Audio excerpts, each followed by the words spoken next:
All right. Elden Ring DLC might cause some drama. What you talking about, dude?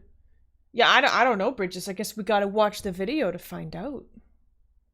What's going on, people? It's Jake, and welcome to another video where we talk about Elden Ring DLC to fill the void until we can actually play it. I asked you guys what questions you wanted the DLC to answer in terms of the lore, but most of the questions that we got, if this can even be considered a question, were like this one from Buffoonus, who asked, I want to know when the DLC is coming, that's all. You know, I've heard a few different things on this. I've heard that we could get the DLC sometime after Armored Core 6 releases within the range of a month or deep into the next year. I'm leaning more toward next year. I think it would be such an insane grind for From Software to release Armored Core 6 and then Elden Ring DLC anytime soon after that. Not to mention, it would be kind of a bad idea for them to do so. It would bring a lot of attention off their brand new AC6 game, which Another thing too, literally the month after Armored Core comes out, Starfield is coming out. I'm just saying, a lot of people are going to be playing Starfields, and if it'll just be an absolute mess. It'll be such a fucking mess. Welcome back. But yeah, I mean, they want to give people time to play Armored Core. I mean, that just makes sense. There's a good chance it probably won't be coming out until next year. And you know what? That is okay. A lot of people are going to be disappointed by what? Armored Core versus Starfield, which would you play first? Well, Armored Core is coming out before Starfield. Armored Core is coming out in August, and then Starfield is coming out in September. So, I mean, I'm going to be playing Armored Core. Although, actually, hold on, guys. So, there are so many games. We're starting Tears of the Kingdom today. And then next month, Diablo 4 comes out. So, like... And then there's also the Golem game, which, by the way, the Golem game and also, Aliens, like Dark Descent, I'm gonna push those back until probably next year, just so you guys know. I'm gonna spend some solid time on like the big games that are coming out this year, but that is so many games. Tears of the Kingdom, Diablo 4, Armored Core, Starfield. Those are gonna be, for the rest of the year, that's all we're gonna be playing on this stream. Just so you guys know, that's it. Those. So we got a lot of shit ahead of us. Oh yeah, Bridges, nice, nice. But yeah, it would be really insane to drop the DLC even like a month or two after Armored Core. I think next year is ideal. Plus it gives them time to work on it. So they don't have crazy like crunch and stuff. They can make it so good. Like, From Software, so far, in my experience, I've only played, you know, Dark Souls 3 and Elden Ring, but they are amazing and they feel finished. You know? Like there was one quest line that didn't really work at launch in Elden Ring, but Elden Ring's one of the like biggest games that's like ever come out. One quest line not working for the first month is acceptable, I think, compared to so many other games. So, you know, I am glad they're taking their sweet ass time. You started watching me with RimWorld? Nice. RimWorld is fantastic. Oh, Cyberpunk was an absolute fucking shit show. But it was a great game. Even if it was broken as hell. Seriously doubt they want to do. I know I would stop everything I was doing to play Elden Ring DLC, even if I was halfway through an Armored Core 6 playthrough. And this actually goes well into our next question. Why hasn't it come out yet? Well, hopefully it's because they're making this the biggest DLC that we've ever seen in gaming up to this point. Yeah. It's been well over a year since the game was released, and all we've gotten is this picture with no release date on it. I'm a firm believer that From Software wasn't really planning on making any DLC for Elden Ring until they saw how successful it was. We all know it went way over their expectations, and there's some good evidence that they didn't start development on the DLC until April of last year, which was a good couple of months after the initial release. I also believe that Mogwin's Palace and the Halig Tree were meant to be the future DLCs of Elden Ring, but they ultimately decided to just finish off these areas and just add them into the main game. The way we access these areas are exactly along the lines of how past games from Software introduced us to the new DLC areas. Whether it's doing a small puzzle or following a quest line, it definitely matches up. And honestly, I don't care how long it takes. I'm just happy they're even making a DLC in the first place, and I'm excited to play it. But sometime soon would be great, of course. I want to see if Miquella is actually evil or became corrupted by Mohg's interference.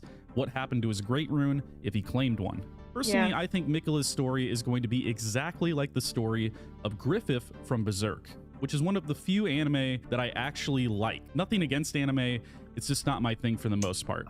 But based on everything that we can infer from the game, Miquella was well loved by almost everybody and was constantly trying to find a cure for the burdens that he and his family were afflicted by. The greatest example of this is obviously his twin sister Malenia and her scarlet rot, with his creation of unalloyed gold, which would hold back the spread of the rot that was quite literally causing Malenia to lose most of her limbs. There could be many reasons why Miquella created the Halig Tree, but my theory ultimately lands on Miquella actually failing. Y'all, she's got a long ass neck like me. Malenia has a long ass neck just like me. Look at this shit. I'm a fucking giraffe.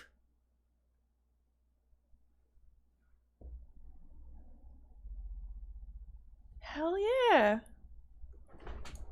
To help himself and his sister in the end, and in a last-ditch effort gave himself to Mohg to hopefully grow himself into more than just a child. We can see in the opening cutscene that he is very small and frail compared to Mohg, whereas in Mogwin's Palace, he is much larger. I have a hunch that Mohg was actually talking to the blood within the body of the cocoon when referring to Miquella. And this body is not actually Miquella, but is just a host for the blood that Mohg and the Formless Mother need. I have a full video on this called Miquella's Dream, which you should go watch if you're curious about this full theory.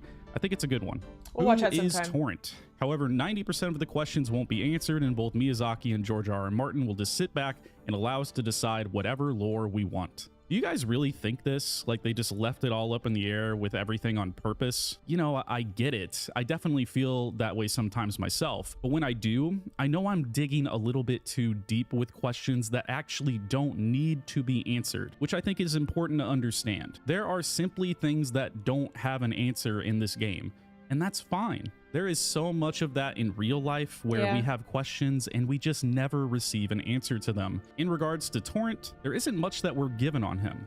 We know he's been through the ringer with previous owners who are trying to go on this long journey of achieving the ultimate goal of reaching the Elden Ring. Along this path, he must have met with Melina and Ranni, as they are the only two other characters that even reference the existence of Torrent, and he chooses us to be the next one to go on this journey with. Also, have you noticed that Torrent has a scar under his left eye, along with some pretty serious burns on his left side? Remind you of anybody else? I think Torrent has been around a very long time, and as a spirit, he's likely looking for the final path back to the Erd Tree so that he can move on to whatever comes next. I think this is the biggest lore reason why we can't use Torrent during the final boss fight, even though the Elden Beast fight is total dog shit and is very much improved if you can use Torrent to run down the Elden Beast when he swims away, like you can in the Convergence mod. And if you guys haven't played the Convergence mod yet, you should absolutely do so if you own a PC. It literally makes the game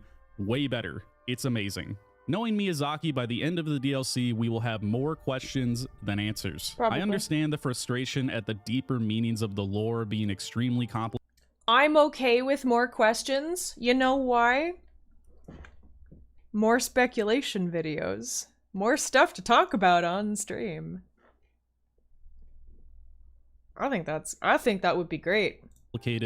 But I disagree that the past DLCs that Miyazaki and From Software have released made us more confused than we were before. If anything, the DLCs expanded heavily on the lore and answered a ton of questions. Yes, new theories were crafted from these DLCs, but the overall story was expanded on and very well explained. In many ways, it's sort of unfortunate that we had to experience the DLCs of Dark Souls 3, for example, in the order that we did if you played on release and waited for the DLCs of Ashes of Ariandel and the Ring City. If you played, let's say, a year, or really any time after the DLCs were released, you got to experience the totality of Dark Souls 3's lore in the order that makes the most sense to the overall story, likely leading to a much more satisfying ending. Because the DLCs can be accessed pretty early on in the main game of Dark Souls 3, you could enter Ashes of Ariandel, and while likely getting your ass kicked if you're there too early, you could still start to piece some things together just by exploring the DLC areas and coming back later when you're stronger. I have to believe that Elden Ring will have a similar path to entering the DLC, meaning it won't be required for you to beat the game, for example, to enter the DLC. You'll instead just have to come across it in the main world and will be able to gain access to the new area by interacting with something. A lot of people have been hinting that Miquella's Hand will be the entrance to the DLC for Elden Ring. However, Mogwin's Palace can only be accessed by completing Vari's questline or entering through the Waygate in the Consecrated Snowfields. Not to mention, you have to beat Mohg, which I consider an in-game optional boss compared to the main game. Not exactly easy to do, and will likely piss off some new Souls players who paid $15 to $20 to play the DLC, even though they never even got past Margit. Entering the DLC this way is still possible. In fact, it's very likely, since the Ashes of Ariandel. If you haven't defeated Margit,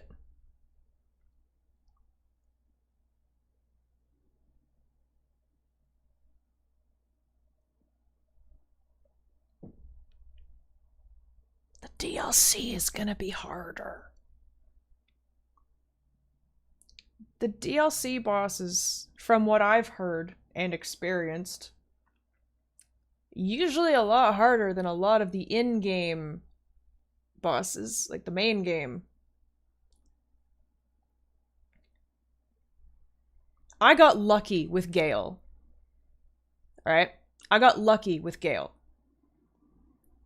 But Sister Frida and Father Ariandel? A 3-stage boss fight? Oh yeah, oh for sure. Absolutely. Yeah, I got lucky with Gale. I got lucky. 9th try, I believe. I beat Gale.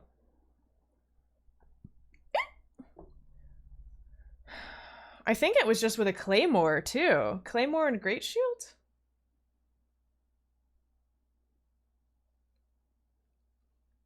Well, yeah, but I got to the very, very, very end of the game, pretty much.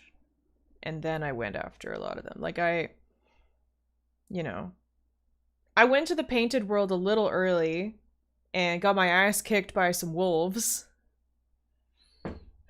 Got my ass handed to me. Thinly sliced. Brutal. But I eventually got past the wolves. And the second I got that... And the trees. Those, like... God, those trees were awful. First time I killed her, she killed me the same time, but I just... Yeah! Oh, man! Oh, stress. Ugh. Oh, nice, Static. Yeah, I hope that goes well.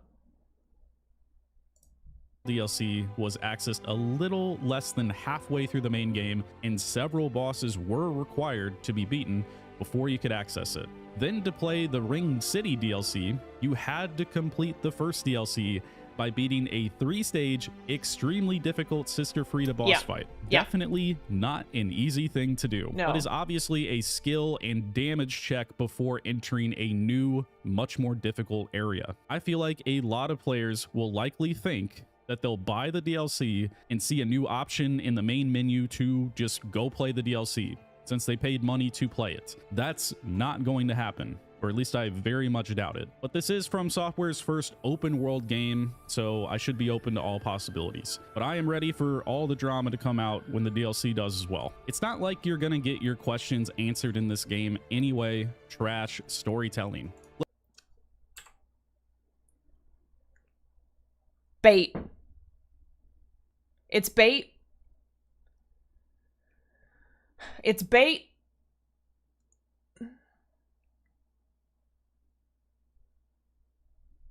You're gonna get your questions answered in this game anyway. Trash storytelling. Listen, Buck, if you're paying any attention to the story, it's really not that complicated to understand. You are a nobody tarnished who has been called back to the lands between by the greater will because they literally don't have any other options. All the demigods have abandoned them and lost their shit. You are tasked with restoring the Elden Ring so that the world can go back to how it was before Queen Marika shattered it. That's pretty much it. It's easy to understand since you are told all of this in the opening cutscene. Now everything else and understanding why all of this is going on is much more difficult, but is still there for you to interpret yourself based on your own experience through the game and even your own morals to come to your own conclusions. That is not trash storytelling. That's treating you as a player that can think for themselves instead of a baby that has to be spoon-fed information like every other boring game that comes out lately. Will it have a new ending? I think we definitely will get a new ending. My theory is that we'll have a new quest line to complete after talking with Miquella to learn more about their backstory and intentions. This version of Miquella that we see in the Shadow of the Erdtree image, I have a hard time believing we will fight against in any way. It'd make much more sense to me that our relationship with Miquella will be like that of Ranni, where it'll have its own quest line and will lead to a new ending. What that ending will be, I have no idea. There are so many avenues that Miquella could— What if we bring the Halig tree back to life? What if the ending is we sacrifice ourselves and give our blood to the Halig tree so the Halig tree can thrive and then the new order takes over? Maybe. I haven't beat Elden Ring yet either. I'm stuck on the Elden Beast. Mind you, I haven't gone back to it. When I was at that point in the game, I had like just put down my cat's son. I was in a very, very, very, very, very bad place mentally, and I could not get my head into the game, so I just took some time off of it. But damn. Dream millennia at full power. Fuck. Sacrifice yourself would mean delete your character? Sure. Yeah, no new game plus. Why not?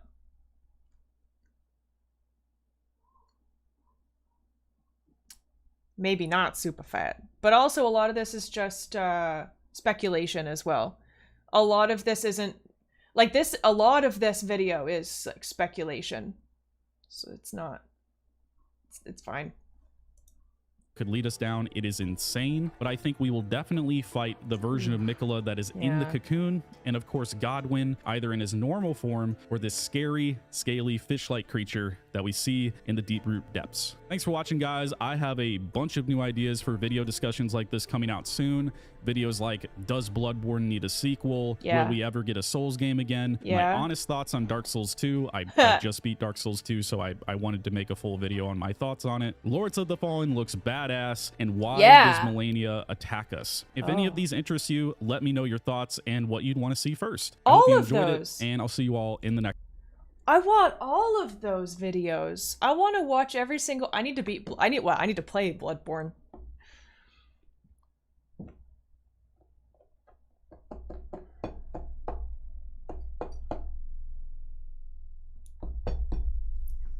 Yeah, it was really hard, Bridges. It was really hard.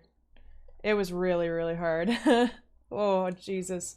We'll get back to Elden Ring. I want to beat it before the... at least I want to... I don't necessarily need to beat the Elden Beast. I just want to beat Moog. I want to beat Malenia. I want to do a little more exploring. I want to do all that stuff.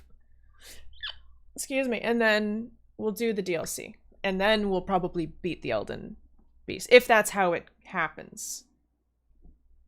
We'll figure it out. Either way, exciting stuff. Oh, I'm so excited. Oh, so much. I think I'm gonna love Bloodborne too.